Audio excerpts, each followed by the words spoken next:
Welcome to Bad to the Bones, the podcast where we discuss everything related to orthopedics, joint health, and living an active lifestyle. Welcome to Bad to the Bones. I'm your host, Debbie Rody. Today, we're taking a close look at two of the most common and often misunderstood foot issues, bunions and flat feet. Joining me today is Dr. Benjamin Marder, a board-certified, fellowship-trained foot and ankle surgeon. He leads the foot and ankle care division at Premier Orthopaedic Associates with extensive experience and knowledge in the field. Dr. Marder has published in the Journal of Foot and Ankle Surgery, co-authored a book chapter on total ankle replacement, and lectured on numerous pathologies, and contributes to a variety of educational blogs. Dr. Marder is here to shed some light on the causes, treatment, and innovative surgical options for foot and ankle. Welcome to the show, Dr. Marder. Thanks, Debbie, for having me. Yeah, we're excited to talk about this. I was talking before the show that, it's flip-flop season and everybody's starting to wear different shoes for the season and could definitely impact how your feet feel, right? Well, it's summertime, so you're out on the beach, you're kind of walking on uneven surfaces. You don't always have the best shoes. So now's the time that people really have a lot of foot and ankle issues. Yeah. Well, let's start with bunions. Can you start by sharing a little bit about what they are and how they develop? Bunions get a little bit of a bad rap sometimes. I think people think of, what they had generationally before, of how we corrected them. I think a lot of that has changed. Yeah. A bunion, for clarification, is deformity of the big toe joints caused generally by an unstable joint in the midfoot. Okay. Over time, the big toe kind of drifts inward. And what I mean by that is towards the little toe, to be clear, and a bump forms on the inside of the foot. So the bump is that bunion, and the other term that we use for it is hallux, which means great toe, valgus, where it's drifting towards the outside toe. Yeah. It's not just cosmetic. It's a complex three-dimensional deformity, and as we said, it can become painful and really debilitating in shoes. Yeah. Yeah, I've noticed, I actually have a couple of friends that are dealing with it, and it really impacts the way they walk as well. Right? Or is that? Yeah. So, if your big toe's hurting you, you're going to kind of change your gait. Yeah. You're going to walk on the outside of your foot. Sometimes that's going to hurt a pre-existing knee issue, pre-existing hip issue, or even a back issue. Interesting. Well, let's bust a few myths on that. What would you say is the biggest misconception that people have about bunions? I think this kind of points to something that I talked about before, of the older generation of how we kind of fix bunions, and there's been some change to that. Yeah. And the biggest myth that bunions are just an overgrowth of bone that can be shaved off. Sometimes a patient will come in and say, "Can we just shave this off?" Yeah. Well, it's really just not true. Another is that high heels cause bunions. While they can make them worse over time if you're wearing too narrow of a shoe, really, we've seen that genetics and foot structure are the real culprits. Yeah. Some people can have a flat foot or even a high arch foot and still have a bunion deformity.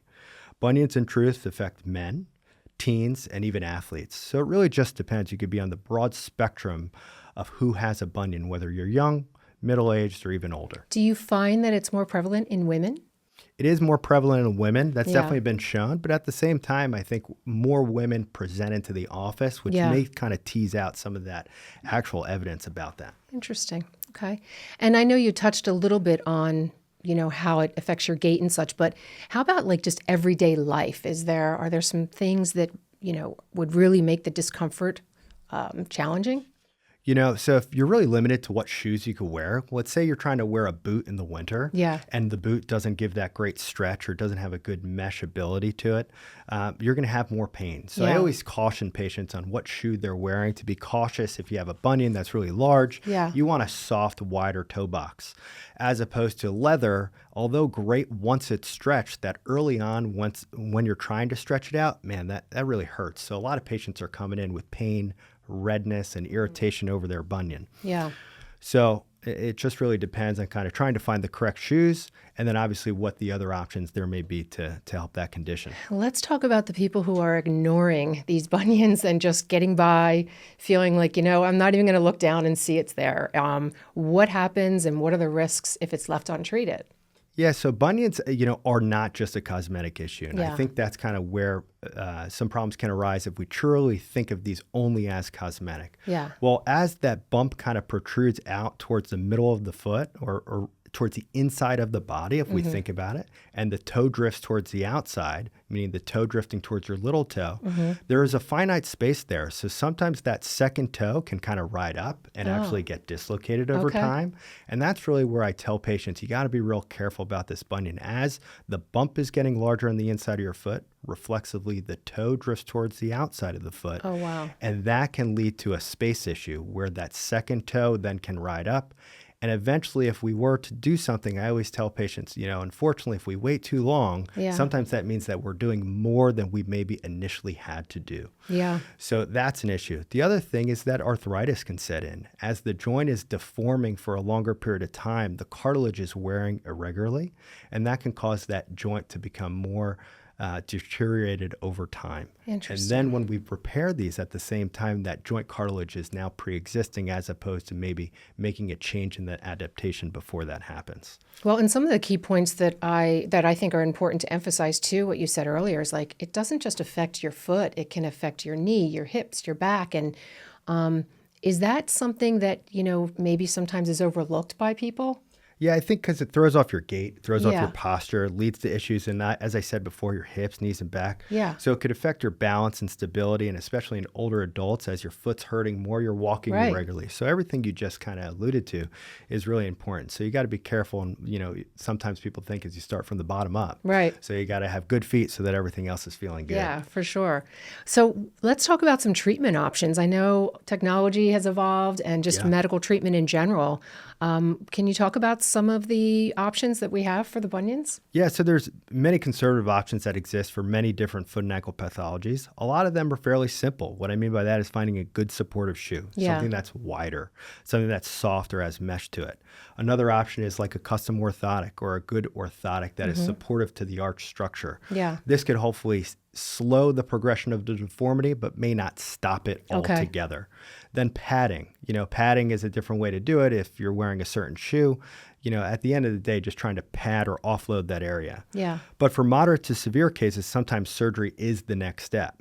Now, there is the traditional bunion surgery, which is a two-dimensional osteotomy, which means that we cut the bone and we shift it in one plane. Okay. Now, at the same time, we talk about this being a three-dimensional problem.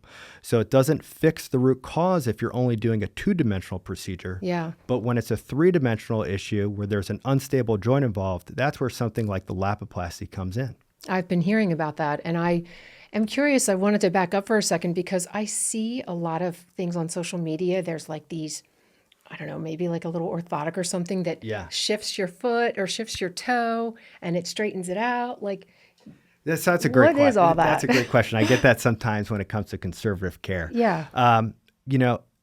Those bunion straightener devices, which sometimes they're advertised as, I kind of allude them to glasses, meaning they fix your eyes or they help your eyes when you wear them, but they're not correcting the underlying issue with your eyes. So what I mean by that analogy is that your big toe may be more straight when you have it on, but it's not structurally changing the bone structure, tendons or ligaments which are deformed. So once you take it off, that deformity comes back. That's what I was wondering, if like, maybe if you wear it at nighttime, you're going to miraculously wake up in the morning and your toe is going to be straight or something. If only we could be so lucky. Yeah. So it's not something that can just kind of morph back into place by forcing it to stay in a position? It's not, because of the instability of the midfoot. Really, when you have an unstable joint in the midfoot, there's really a change that happens there. Frankly, some people are even born with a deformity in the midfoot where the joint is adapted in a different way in birth. So there's a lot of different reasons you can develop it. How is the Lapiplasty, did I say that correctly? How is that procedure done, and what is the success rate? So it's a pretty successful procedure. How it's done, it realigns the entire bone and secures the unstable joint with titanium plates, titanium screws, or staples at the base of the joint. So we always think of a great analogy that we use is almost like a Leaning Tower of Pisa. Okay. You could either cut the Leaning Tower of Pisa in half, Yeah. but it's still crooked. Yeah. Or you could fix the ground. So if you fix the ground, you're keeping a bone that's deformed at a joint. So if we think of the ground has now become uneven, yeah. we've fixed the ground. So how we do that is we stabilize that, we make an angular cut in that joint, and then we stabilize it and keep it stiff and still with plates and screws. I like that analogy. It's easy to digest. It does make a lot of sense. Yeah, absolutely. And what is the success rate of that surgery? Are you finding that people, months afterwards are super happy, or are they still experiencing pain and discomfort? How is that? So patients really, the success rate's really high. It's actually a lot higher than two-dimensional bunion deformity. As long as there's rotation of the deformity. So that's the one thing we look for with an x-ray, making sure that there is rotation. Yeah. We check that on an x-ray. And if there's this three-dimensional rotation, locking the joint in place, having a good fusion allows us to correct that 3-dimension. Now that gives us about up to 98% success rate at 2 years. Nice. So really high success. Yeah. Lower recurrence rate when compared in evidence-based medicine compared to two-dimensional bunion correction. Okay.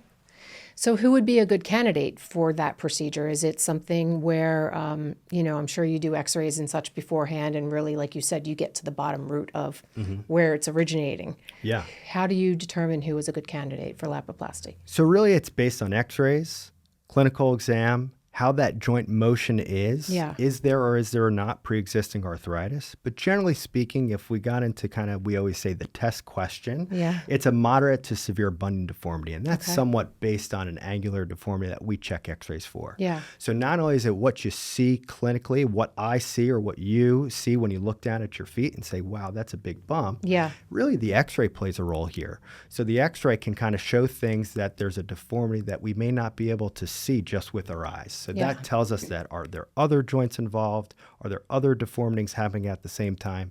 So we always have to think we can't just be bunion specific. Right. We have to be foot and ankle specific as well. So a question just kind of came to my mind about, people with plastic surgery and such, and maybe there's women probably especially who are a little vain and don't want their pretty feet to look like that. Do you see women coming in for, cosmetic surgery for that?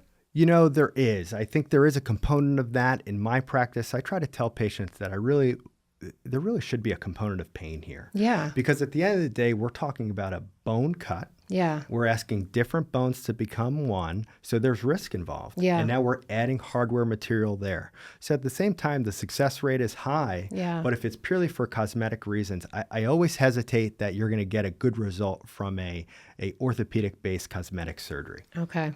That's good to know. You hear that, everybody out there? It's not just for cosmetic. You have to have some pain there. So let's talk. That makes the most sense. Let's talk about some results and recovery of the Lapiplasty surgery. Yeah. So it's really been a game changer. As I alluded to before, there's low recurrence, better cosmetic results because we're able to kind of change our incision. And really with these days and kind of how things are advancing, we are kind of pushing towards more of a minimally invasive approach, it sounds even like for this type of correction. So that's a good thing. And we're able to restore function. Again, we're able to keep a straight bone straight and correct it in a three-dimensional nature. So if I had just had that surgery, what do I look like when I leave the OR, and how long, am I wearing a boot? How long do I have to keep my foot elevated? How long am I incapacitated or at all? So this is a great question. So kind of how I treat my patients is very algorithmic, so to say, but at the same time, I try to make that individualized to each patient because what else are we doing at the same time? Right. So let's keep it simple. Let's talk about doing our Lapiplasty correction. In this context, it's a same-day surgery. They go home that day. That could be done whether in a surgical center environment or a hospital environment. Yeah. They're going to go home that day in what's called a posterior splint, which in my experience is like a half cast, and I like that just a little bit more for that reason. Yeah. That's somewhat of a big, bulky dressing that doesn't get wet, that doesn't get changed. Okay. I see the patients back in anywhere from 10 to 14 days. Okay. Stitches at that time will get taken out, And at that point, then I start to allow them to weight bear as tolerated in a walking boot. Okay. That boot you're on starting about, like I said, 10 to 14 days after surgery. You kind of keep that on for another month thereafter. So that gets us to about 6 weeks. But they can put pressure on it at that point, right? You could start to put pressure on the boot, which is really helpful. Yeah. And I think the quicker we mobilize, the quicker and better we feel. The one thing we just ask the patient to be aware of is listen to your body. Yeah. Hey, we're asking 2 different bones to become one. So we call that a fusion procedure. You want to listen to your body. If you're getting too much pain, Absolutely. you got to scale it back. But at the same time, you're basically out of that boot about 6 weeks into a stiffer soled shoe for another 2 weeks, and then back to an athletic sneaker at about 8 to 10 weeks. Is there any physical therapy after that? Physical therapy is important for great toe range of motion. Yeah. A lot of that can be done on your own. Okay. A lot of that can be done if needed and you're kind of feeling that you're not getting the motion you're needing and you need the external assistance. Sometimes that's going to start in anywhere from week 8 to 12. Okay. Let's move on to flat feet. My daughter has flat feet, and it's been an inconvenience for her. And in her younger years, when she wanted to play some sports, we used to call them Flintstone feet, Fred Flintstone feet. True. But that's another condition that is frustrating to people, and I want to understand a little bit more about it. So, what exactly is flat feet? Yeah. So, flat feet or fallen arches, occur when the arch of the foot collapses or fails to form properly. Yeah. Really, you could be young and kind of develop flat feet and always have a flat foot that you're quote unquote born with. Yeah. That could happen from a failure of a tendon as well over time. And sometimes that's more in a middle-aged person, and that can sometimes happen with one foot before the other. Oh, interesting. So there's many different kinds of flat feet that can develop over time. Yeah. They could lead to arthritis. It could lead to foot deformity. It could lead to a tight calf muscle. And, as I mentioned before, it could lead to a bunion too. Oh, interesting. Huh. So is that I've never really asked my daughter, is that painful for her just in everyday walking, but is that something that people deal with in pain, or is it pain-free?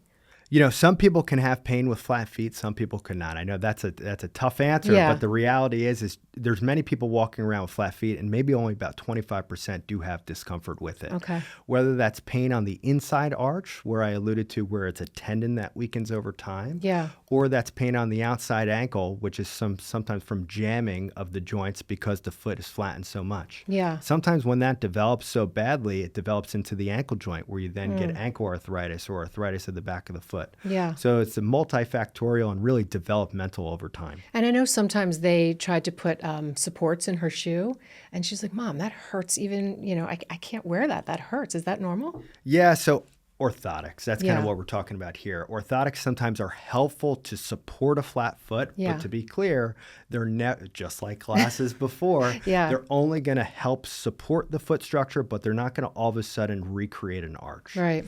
And I guess it does make sense that it would be painful because you're forcing the foot in a position it's not used to, right? Is that? Yes, and there's many different ways we can make them. We can make them more accommodative. We can make them softer. Sometimes they're needed to be made firm, and really getting a good evaluation and being evaluated for what foot type you have, what is your underlying condition, and how the adjustments we can make with that orthotic can hopefully make that a little bit more comfortable for people. So I want to ask about diagnosing and treating it. Diagnosing seems like, hey, it's visually, you can't see anything when they're standing. But it seems like there's different levels of flat feet in terms of a little bit of an arch. Maybe you can see under there, maybe you can't. But that is 100% correct. So when it comes to an arch, really not only is the clinical exam important, meaning having the patient stand, looking at them stand from the front and from the back so you could see the heel structure, but x-rays. Oh, even the heel structure? Yeah, so the heel structure can be kind of aiming towards the outside of the body, which is a really flat foot. Okay. And that, again, as the inside arch collapses, the outside flattens as well. So it's multifactorial. I think the biggest takeaway is a weight-bearing foot and ankle x-ray, which is super important. Okay. Because clinically, meaning what I see, you may notice a really flat foot, but radiographically, there is a component of an arch there, or the inverse at times. Yeah. Because of flexibility of deformity, meaning it can move. Your flat foot kind of can be recreated to a normal arch. Yeah. And then as you stand, it flattens. Or does it not move? It's more what we call rigid or arthritic, where it doesn't move and it's flat at all times. Okay. That's interesting. And so you did kind of say that, flat feet someone could be more prone to bunions. That really is like a high percentage? Yeah, so I think a lot of people who have bunions will look at them and I'll say a lot of them have flat feet, and there's a component of a tight heel cord that goes in there as well. Okay. So we got to be careful with addressing the back of the foot and not just the bunion. So I think those two go hand in hand, especially in a severe flat foot. So I know that I didn't know this until I did some research prior to this, but there is like a National Bunion Day. There is. I mean, gosh, we really create a day for everything. So there's some raising awareness. Why is that important?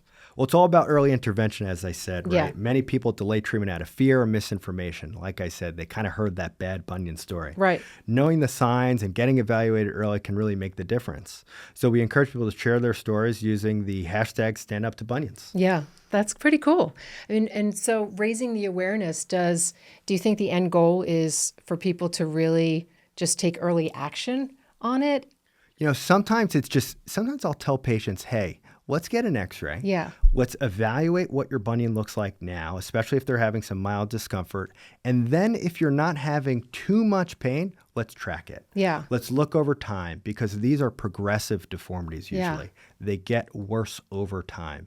So if you're able to act earlier with pain, of course, then as I say, you either won't develop the arthritis if necessary, or if you do need to do a procedure, you hopefully are just doing an isolated bunion procedure as opposed to fixing multiple toes at the same time or heel cord lengthening. So again, addressing and awareness is always important. Yeah, because I feel like some of the cases that I've seen, people either just like put it off.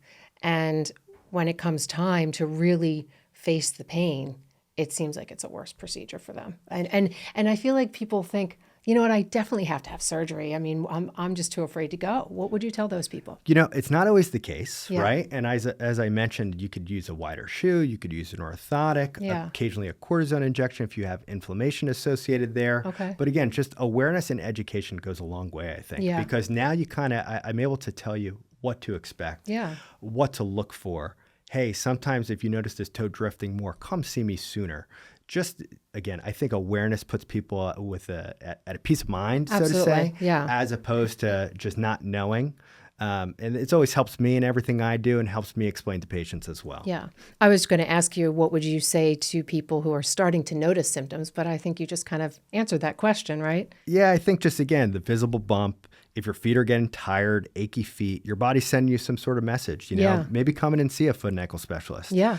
Then you could ask your question of what's causing this? What are my options and how can it affect my long-term mobility? Right. Early treatment can really help prevent major problems down the line. I think we could all say that. Yeah, absolutely. That's definitely good advice. Well, Dr. Marder, thank you so much for joining us today. I mean, this was a great conversation. I feel like there's a lot of people out there dealing with flat feet and bunions. And, sometimes people are just a little afraid to seek the information they need to seek. And like you said, it doesn't always mean surgery.